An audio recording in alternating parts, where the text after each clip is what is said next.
وجعلنا من الماء كل شيء حي، پانی سے ہر چیز کو زندگی نصیب ہوتی ہے. درختوں کی زندگی کا تعلق پانی سے ہے، کھیتیوں کی زندگی کا تعلق پانی سے ہے، باغات کی زندگی کا تعلق پانی سے ہے، انسان کی زندگی کا تعلق بھی پانی سے ہے. اچھا، پانی پر خدا نے کائنات بسائی اور پانی سے خدا کائنات کو وجود بخشتا ہے. انسان کی پیدائش پانی سے، جانوروں میں اکثروں کی پیدائش پانی سے. یہ قدرت کا نظام ہے. نعمت کا سلسلہ اللہ کی طرف سے، نعمتیں زمین سے آسمان میں اٹھتی ہیں اور آسمان سے روزیاں تقسیم ہوتی ہیں، اور جس کے مقدر میں جو روزی ہوتی ہے اسی روزی کو وہ بندہ اللہ کی طرف سے اس کا مکلف ہوتا ہے. اس سے زیادہ بھی نہیں ملتی اور اس سے کم بھی نہیں ملتی، اور روزی کا جو بہانہ اللہ کی طرف سے مقدر ہوتا ہے اسی بہانے سے خدا روزی دیتا ہے. نعمتوں میں اللہ اپنے بندے کو یہ دیکھنا چاہتے ہیں کہ میرا بندہ نعمت کو خدا سمجھتا ہے یا نعمت کے بھیجنے والے اللہ پر اس کی نگاہ ہوتی ہے. اچھا، نعمت کے حقوق ہیں. نعمت کا حق یہ ہے کہ آدمی اس کے ملنے پر اللہ کا شکر بجا لائے. الحمدللہ. تمام تر نعمتوں کے شکریہ میں اللہ کی حمد بیان کی جاتی ہے. تعجب کے موقع پر سبحان اللہ پڑھا جاتا ہے.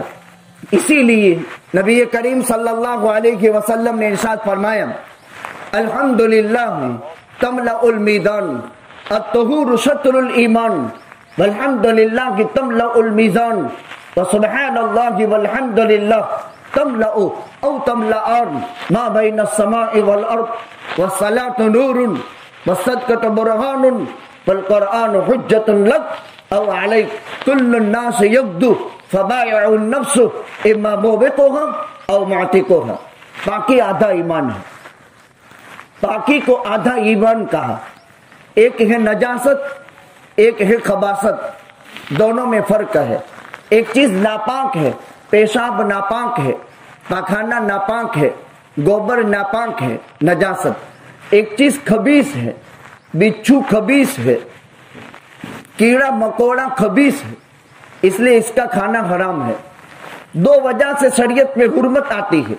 ایک نجاست کی وجہ سے چیز حرام ہوتی ہے، ایک خباثت کی وجہ سے چیز حرام ہوتی ہے.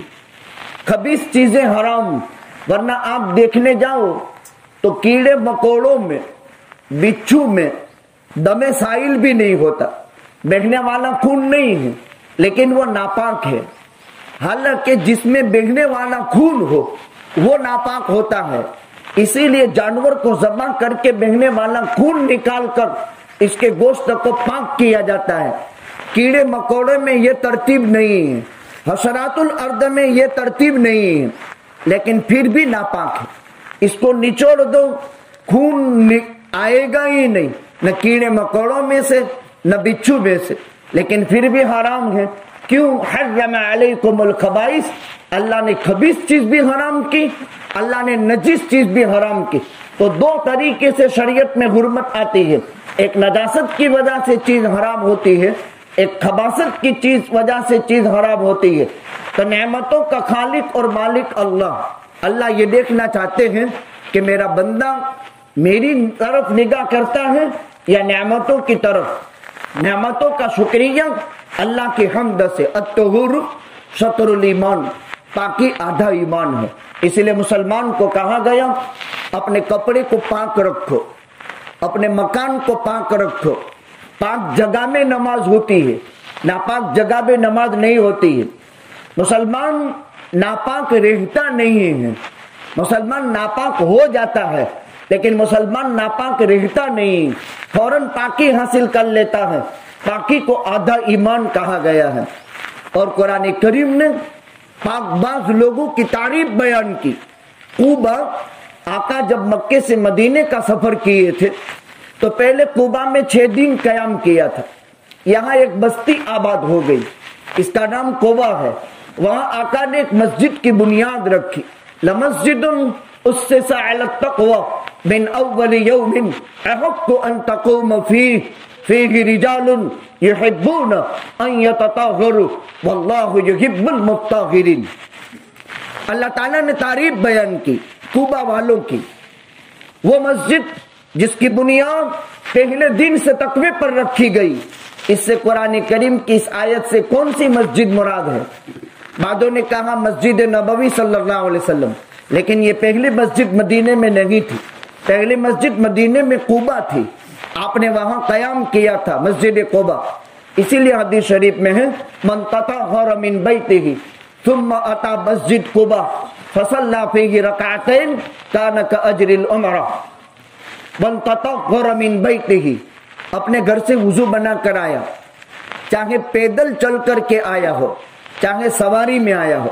نبی کریم صلی اللہ علیہ وسلم ہر سوموار کو اور ہر جمعرات کو مدینے سے پیدل چل کر کے قباء جاتے تھے، جب تک آپ بقید حیات رہے، اور جب تک کوئی سفر پیش نہیں آیا اور آپ مدینے میں ہو تو ہر سوموار اور جمعرات کو مدینے سے پیدل قباء جاتے تھے۔ 3 مرحلے کے فاصلے پر ہے، اور آپ وہاں جا کر 2 رکعت نماز ادا کرتے تھے، اور جو آدمی اتنا کام کر لے اس کو 1 عمرے کا ثواب ملتا ہے۔ آج حکومت نے مسجد نبوی کے گیٹ سے بسیں چلا دی ہے ہر جگہ، 3 درہم میں 3 ریال میں آپ مسجد قباء پہنچ جائیں اور ریٹرن 5 بھر دو تو آنا جانا بھی ہو جائے۔ 24 گھنٹے بسیں چلتی رہتی ہے ان کے اوقات میں، نظام مقرر میں، 5 ریال میں آنا جانا ہو جاتا ہے۔ آقا نے فرمایا من تطہر من بیتہ ثم اتى مسجد قباء فصلى فيه ركعتين كان كأجر العمرہ، 1 عمرے کا ثواب ملتا ہے۔ الطہور شطر الایمان، پھر آپ یہاں 6 دن قیام کیے، پھر یہاں سے آگے بنو سالم کے محلے میں پہنچے، جمعہ کا دن تھا، سوموار کو آپ داخل ہوئے تھے مدینے میں، جمعہ کا دن تھا، نماز جمعہ کا وقت ہو گیا۔ اسلام کی پہلی جمعہ بنو سالم کے محلے میں 100 آدمیوں نے آقا کے ساتھ پڑھی تھی، اسی لیے وہاں جو مسجد کی بنیاد پڑی اس کو مسجد الجمعہ کہتے ہیں۔ پھر یہاں سے آقا حضرت ابو ایوب انصاری کے مکان میں میزبان ہوئی، اور 1 مہینے تک ابو ایوب انصاری کے مکان میں آقا نے قیام فرمایا، ان کے لیے برکتوں کی دعا دی۔ اسی لیے حضرت ابو ایوب انصاری سن ہجری 54 تک یا سن ہجری 58 تک بقید حیات رہے، اور قسطنطنیہ میں جا کر حضرت ابو ایوب انصاری رضی اللہ تعالیٰ عنہ کی مزار بنی۔ خیر، الطہور شطر الایمان، تاکہ آدھا ایمان، ہر نعمت کا شکریہ، والحمدللہ تملأ المیزان۔ 1 مرتبہ کسی مسلمان نے کہہ دیا الحمدللہ تو ترازو کے 1 پلڑے کو بھر دے گا، ترازو کا 1 پلڑا، ہر چیز ناپنے کے ترازو الگ الگ ہے، انسان کے اعمال تولتا ہے اللہ، تولے گا۔ وَنَزَعُ الْمَوَازِينَ الْقِسْطَ لِيَوْمِ الْقِيَامَةِ، قیامت کے دن انسانوں کے اعمال تولے جائیں گے۔ اب کہتے ہیں عمل تو دکھتا نہیں، میں بولتا ہوں لیکن آپ سنتے ہیں، بولنا بند کر دیں، یا جو میں بول چکا اس کو آپ پکڑنا چاہیں تو ہاتھ سے پکڑ نہیں سکتے، مشین سے پکڑ سکتے ہیں لیکن ہاتھ سے پکڑ نہیں سکتے، تو اس کا جسم تو ہے نہیں کہ جو پکڑا جائے۔ اللہ تعالیٰ اعمال کو حسین صورت دیتا ہے، عمل کو حسین صورت دیتا ہے۔ کسی آدمی نے مسجد بنا دی دنیا میں، اللہ نے اس کے لیے جنت میں گھر بنا دیے۔ کسی مسکین کو ننگے کو کپڑا پہنا دیا، اللہ اس کے لیے جنت کا ریشم پہنائیں گے۔ بھوکے کو کھانا کھلا دیا، اللہ اس کو جنت کے پھل کھلائیں گے۔ پیاسے کو پانی پلا دیا، اللہ اس کو جرحی کے مختوم میں سے پلائیں گے۔ عمل کی صورت بدل جاتی ہے۔ دنیا میں جو عمل کیے آخرت میں وہ ثمرات اور سیلوں کی صورت اختیار کر لیتے ہیں۔ تمام نعمتوں کا شکرانہ ایک بول ہے الحمدللہ، بس اتنا بول دیا تو ترازو کا 1 پلڑا بھر جائے گا۔ اللہ تعالیٰ اپنے بندوں کے اعمال جن ترازو سے تولیں گے وہ ترازو کتنا بڑا ہوگا؟ ایک ترازو ایک چھابڑا ایک آسمان کے برابر بڑا ہوگا، اور ایک آسمان 500 برس کے برابر بڑا ہے۔ انسان کے اعمال کا وزن اللہ کریں گے، اور اس کو وزن کرنے کے لیے ترازو ہوگا، اور وہ ترازو کتنا بڑا؟ ایک پلڑا ایک آسمان کے برابر، اور ایک آسمان ترمذی شریف کی روایت میں ہے 500 برس کی مسافت کے برابر بڑا ہے۔ اب انسان زندگی پر عمل کرے، لیکن اتنا تو عمل ہم کرتے ہیں چھوٹا، اللہ اس کو بڑا کرتے ہیں۔ کسی نے صدقہ کیا، صحابہ کرام کو اللہ کے نبی صلی اللہ علیہ وسلم نے ترغیب دی صدقہ کرو۔ ایک مرتبہ کا واقعہ ہے، بخاری میں ہے، صدقہ کرو، کتاب الزکات میں۔ اب صحابہ کرام مزدور تھے، ہجرت کے بعد مدینہ چلے گئے، کچھ تھا نہیں، آقا نے صدقے کا حکم دیا، تصدقوا ولو بشق تمرۃ ولو بالتمرۃ اتقوا النار ولو بشق تمرہ، ایک کھجور دے کر جہنم سے بچاؤ حاصل کر لو، آدھی کھجور دے کر کے جہنم سے بچاؤ حاصل کرو، صدقہ کرو۔ اب صحابہ فرماتے ہیں ہم میں سے ہر ایک پیسے پاتا نہیں تھا، ہم تو دوسروں کے اوپر تھے، انصار مدینہ مدد کرتے تھے، مہاجرین کا گزر بسر ہوتا تھا، ان کی زمینوں میں، ان کے مالوں میں، ان میں جو ہے ان لوگوں نے حصہ دیا تھا جائز طریقے سے، خوشی سے۔ جب آقا نے صدقے کی ترغیب دی تو ایک صحابی رضی اللہ تعالیٰ عنہ نے ریکڑی بھاڑے لی اور ایک مد آٹا، ایک مد جانتے ہیں عربی میں ایک پیمانہ ہے، یعنی ایک ماپا سمجھو، اس یا 1.5 ماپے کے برابر گلہ آ گیا، اس کو لے کر کے اللہ کے راستے میں دے دیا۔ جب آقا کسی چیز کا حکم کرتے تھے، اب صدقہ اور خیرات میں آدمی کا دماغ دوسری طرف جاتا ہے، یہ چیز غلط ہے۔ صحیح یہ ہے آقا نے فرمایا ایک کھجور دے دو یا آدھی کھجور دے دو، یہ بھی صدقہ ہو گیا۔